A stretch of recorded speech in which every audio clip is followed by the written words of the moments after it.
అందరికీ నమస్కారం. తెలుగు విజ్ఞానం ఛానల్కు స్వాగతం. ఈరోజు మల్లాది వెంకటకృష్ణ శాస్త్రి గారు రచించిన అశాంతి అనే కథను తెలుసుకుందాం. అర్ధరాత్రి అయినా నిద్ర పట్టని ఓ ధనవంతుడు తన ఇంటి డాబా మీదకి వెళ్ళి నక్షత్రాలని, చంద్రుడిని చూస్తూ ఉండగా ఆయన దృష్టి పక్కనున్న స్థలంలోని పాక మీద పడింది. రెక్కాడితే కానీ డొక్కాడని పరిస్థితిలో ఉన్న ఓ రోజు కూలి ఆ పాకలో గుర్రు పెట్టి నిద్రపోతూ కనిపించాడు. చింకి చాప మీద తల కింద చేతిని ఉంచుకుని పడుకున్న అతను రేపెలా గడుస్తుందన్న ఆలోచన లేక హాయిగా నిశ్చింతగా ఎలా నిద్రపోగలుగుతున్నాడు?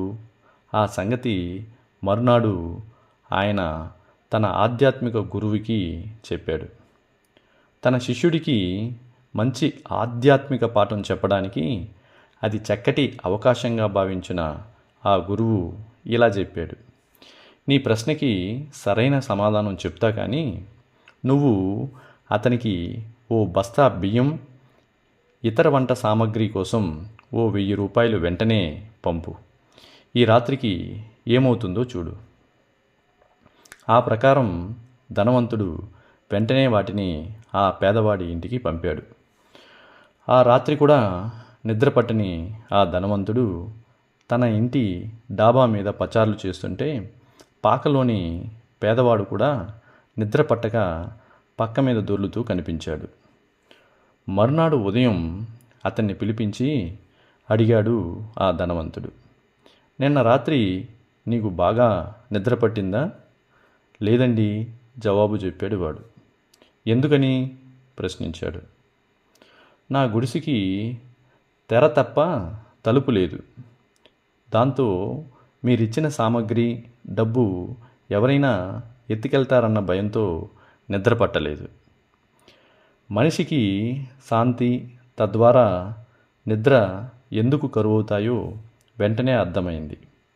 నాది అనుకునే భౌతిక సంపద పెరిగే కొద్దీ దాన్ని కాపాడుకోవాలి అనే తాపత్రయం పెరిగి ఎన్ని విధాల మనిషి సతమతమవుతూ శాంతికి దూరమవుతాడో ఆ ధనవంతుడికి అర్థమైంది.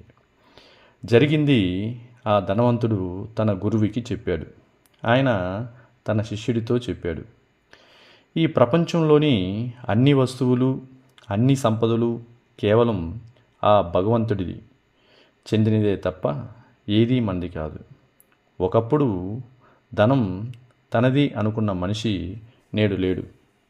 నేడు ఆ ధనం నాది అనుకునే మనిషి ఏదో ఓ రోజున మరణించి తీరుతాడు. ఎప్పటికీ ఉండేది ఒక్క భగవంతుడే కనుక అన్నీ ఆయనకే చెందుతాయి. ఈశా వాశోపనిషత్ బోధించేది సరిగ్గా ఇదే. అందుచేత మన శరీర పోషణకి మించిన సంపాదన మనకి అశాంతిని గురిచేస్తుంది తప్ప శాంతిని, సంతోషాన్ని ఇవ్వలేదు. అందుకనే మనం కనీస అవసరాలతో జీవించడం నేర్చుకోవాలని మహాత్ములు చెబుతూ ఉంటారు. ధన్యవాదాలు.